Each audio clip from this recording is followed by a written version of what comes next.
આપણું નામ, કેવા પ્રકારનું આયોજન રેલીનું અને શું કહેશો, શું મેસેજ આપવામાં? મારું નામ વિજયભાઈ વાનખેડે છે.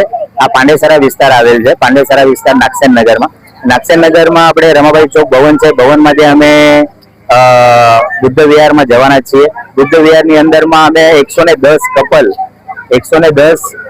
કપલ સાથે વ્હાઈટ કપડા પરિધાન કરીને એક વિહારની અંદરમાં ધમ્મ દેશના આદરણીય વાયડી સપકાલ ગુરુજી એમના હસ્તકે અમે સાંભળવાના છે એમને, અને એક કીર્તન નો બી કાર્યક્રમ અમે રાખ્યો છે. કીર્તન ગ્રહણ કરીને એ કાર્યક્રમ અમે સમાપન કરવાના. કેટલા લોકો કીર્તનનો કાર્યક્રમનો લાભ લઈ શકે છે અને શું મેસેજ આપવામાં?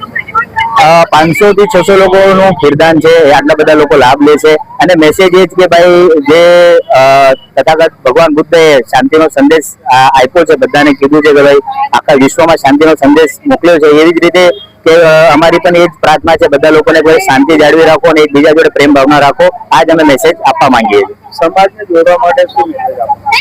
સમાજ જોડવા માટે એ જ કે ભાઈ એકબીજાથી જે ભાવના છે આપણે જોડાવેલી છે, જે આપણે ધમ્મના માધ્યમથી જોડાયેલા છે, એ ભાવના આપણે બરકરાર રાખીએ. ધમ્મથી આપણે આપણા જીવનની અંદરમાં ધમ્મ રાખીશું તો એકબીજાને સાથ સહકાર તરીકે એકબીજાને આપણે વધાવશું.